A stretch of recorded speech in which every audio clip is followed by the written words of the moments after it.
Recebo muitas perguntas sobre como o carro elétrico se comporta em clima frio, em viagens longas, em estradas ruins e por aí vai. Então pensei em pegar todos esses mitos sobre o carro elétrico e colocá-los à prova.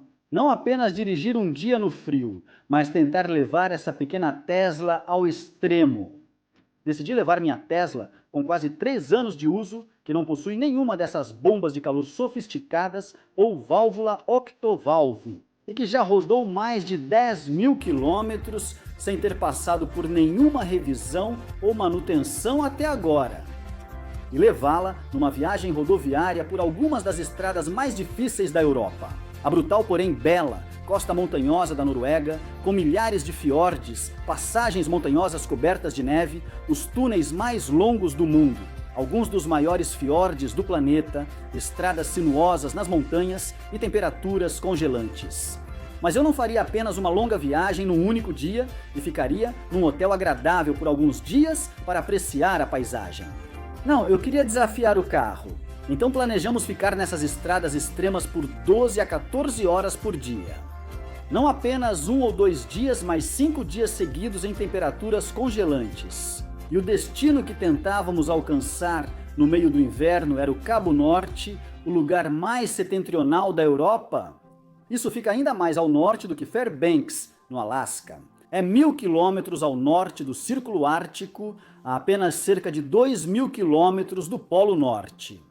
No meio do inverno, quando o sol nem sequer se dá ao trabalho de nascer no Cabo Norte. E não íamos simplesmente dirigir direto pela Suécia e seguir o caminho mais fácil até lá, porque isso teria sido uma viagem curta demais. Eu queria estar na estrada desafiando o carro por pelo menos 5 dias, rodando entre 12 e 14 horas por dia em estradas ruins. Então levei meu cunhado. Assim, poderíamos nos revezar na direção e realmente conseguir dirigir tantas horas por tantos dias. E, ao fazer isso, pressionar o carro ao máximo possível. Porque não conseguiríamos dirigir muito mais do que isso, mesmo revezando na direção. Por isso digo que foi o máximo humanamente possível. Mas assim poderíamos ver como a Tesla reagiria a esse tipo de uso intenso. Será que ela aguentaria essa viagem rodoviária extrema que eu jamais recomendaria a ninguém fazer em apenas 5 dias? Se aguentar, então posso dizer que esse carro elétrico é capaz de encarar qualquer viagem que você planejar. Também dormiria no carro usando o modo acampamento para ver como ele lida com o frio, de modo que o carro nem sequer descansaria quando nós descansássemos.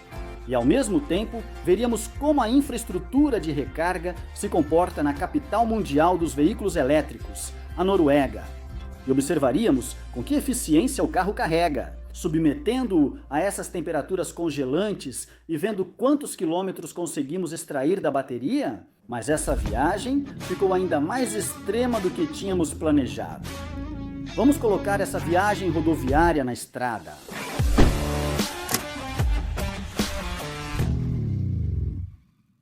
Mas antes de tudo, precisávamos chegar à Noruega e não queríamos que isso fizesse parte da viagem extrema. Então queríamos dirigir menos de 2 horas até a ponta norte da Dinamarca, pegar a balsa até Kristiansand, na Noruega, e dirigir 1h30 até a ponta sul da Noruega. E aí sim começaríamos nossa viagem rodoviária. Dormir cedo para ter uma boa noite de sono e estar pronto para os próximos 5 dias difíceis de direção. Mas nossos planos logo deram errado quando chegamos a Hirtshals às 11 horas da manhã. A balsa não partiu por causa do mau tempo, o que foi um problema e tanto. Tínhamos tudo planejado e os hotéis reservados, meu cunhado não podia tirar mais férias do que já havia combinado, então tínhamos que chegar à Noruega de algum jeito. Verificamos se a balsa de Frederikshavn ainda estava operando, e felizmente estava, e partiria em cerca de 3 horas, o que nos daria tempo suficiente para chegar lá. Mas claro que essa balsa não ia para a Noruega, ia para Uddevalla, na Suécia, o que significava que teríamos que dirigir todo no caminho passando por Oslo e adentrar a Noruega pelo interior, se é que nos permitissem. Porque havia uma última barreira que poderia interromper a viagem naquele exato momento: a Covid. Tínhamos feito um teste antes de sair de casa e o resultado foi negativo. Mas Para entrar na Noruega, tínhamos que fazer outro teste ao cruzar a fronteira e esperar pelo resultado. Só então poderíamos dirigir para dentro do país, mas felizmente o teste foi negativo e pudemos seguir viagem. Mas o tempo estava começando a se esgotar, então não conseguiríamos chegar até a ponta sul da Noruega. Por isso tivemos que abandonar essa ideia e simplesmente ir um pouco para o interior a partir de Oslo e começar nossa jornada lá. Mas tudo isso significava que não tivemos aquele início tranquilo para a viagem. Já tínhamos começado nossa viagem rodoviária extrema de Aarhus, na Dinamarca, às 9h30 da manhã. E 15 horas depois, chegamos a uma pequena cidade chamada B, à 00h30, onde poderíamos descansar para a noite. Então, sabe, você já estava na Noruega quando chegamos a esse carregador Tesla? Mas claro que aqui na Noruega não há apenas carregadores Tesla, também temos Ionity por aqui, muitos carregadores grandes e potentes. E olhe ali, nunca tinha visto um de perto antes. Uma estação de troca NIO e, claro, também 2 carregadores normais NIO, mas essa é a primeira estação de troca NIO que já vi. E acho que elas existem só aqui na Noruega e na Europa, então provavelmente é uma das únicas também na Europa. Mas sim, esta é uma estação de recarga, não apenas um carregador, mas várias empresas e muitas tomadas de carregamento. Assim é que deveria ser. Essa jornada extrema já havia começado e já estávamos em temperaturas congelantes, cerca de -6 graus. E tínhamos pressionado o carro o dia todo, já dirigindo quase 700 quilômetros. Felizmente, encontramos um hotel com um carregador onde simplesmente plugamos o carro e fomos dormir. E o carro estaria totalmente carregado e pronto para o próximo dia. Então não foi o melhor começo para a nossa jornada, mas ei, isso não era férias. O objetivo mesmo era desafiar o carro. Então isso só significava que teríamos ainda mais horas e mais quilômetros na estrada, em temperaturas congelantes, do que esperávamos. O que é ótimo, exceto pelo fato de já estarmos um pouco cansados depois de apenas um dia. Mas o dia seguinte se mostraria absolutamente incrível, o bastante para nos deixar bem acordados.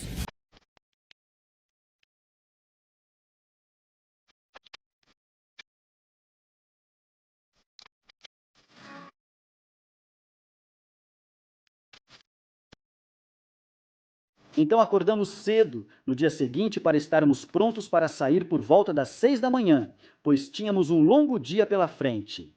Porque não iríamos apenas seguir o caminho mais rápido até o Cabo Norte. Isso significaria entrar na Suécia, afastando-nos das montanhas em direção à costa leste, pegar a rodovia rumo ao norte pela Suécia, atravessar a Finlândia e seguir direto ao Cabo Norte. Mas isso teria levado apenas 2 ou 3 dias e não seria grande desafio. Eu queria desafiar esse carro elétrico por pelo menos 5 dias seguidos em estradas ruins, o que significava seguir por aqui. Sim, aqui não há linhas retas, apenas milhares de picos montanhosos e fiordes, e hoje tentaríamos chegar ao maior de todos os fiordes, o Sognefjord. Para começar, este não é apenas o maior fiord do país, mas também o segundo maior fiord do mundo. Estende-se por 200 quilômetros, salpicado por pequenas vilas, e seu interior é moldado pela maior geleira da Europa continental. E embora o Sognefjord seja uma maravilha por si só, o rei dos fiordes também tem 2 belos braços, o Nærøyfjord e o Aurlandsfjord. E o Aurlandsfjord era o destino que tentaríamos alcançar hoje. Então entramos na Tesla com a bateria totalmente carregada e voltamos para a estrada. No início, tínhamos apenas a lua para iluminar a estrada. Mas logo o sol nasceu e revelou a deslumbrante beleza deste país enquanto dirigíamos. Então começamos a dirigir por essa paisagem deslumbrante com montanhas e lagos pequenos. Mas as montanhas só ficavam cada vez maiores à medida que passávamos ao sul do grande Parque Nacional Hardangervidda, o maior parque nacional da Noruega. E então tivemos que atravessar as montanhas para chegar ao primeiro grande fiord. E aqui esfriou muito. Em algumas áreas não podíamos dirigir sozinhos, então tivemos que seguir um pequeno comboio até o topo das montanhas. Mas com os ventos fortes soprando neve por toda parte, entendemos logo o porquê a visibilidade podia cair rapidamente a 0. Mas nos sentimos muito seguros nesse comboio, Foi uma experiência muito legal dirigir a Tesla por essa região brutal, porém bela.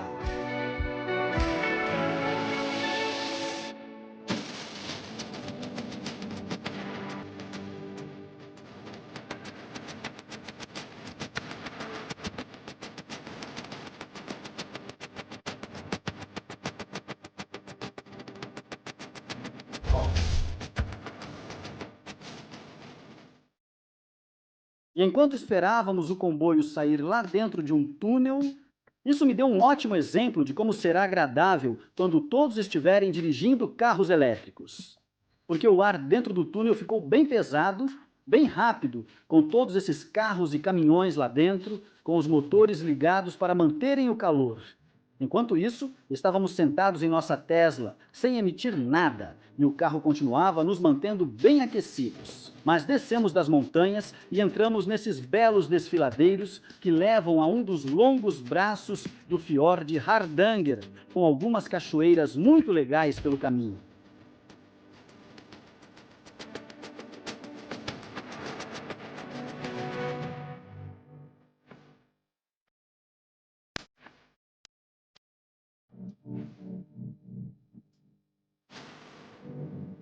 E então, chegamos ao Hardanger Fjord. E esse lugar de tirar o fôlego foi um verdadeiro prazer para se dirigir. Subimos um pouco uma montanha no fim do fiord para dar uma pequena caminhada, apreciar e absorver essa paisagem majestosa que a Noruega oferece. E claro, movimentar um pouco nossos corpos depois de ficar sentados por muitas e muitas horas nos últimos 2 dias.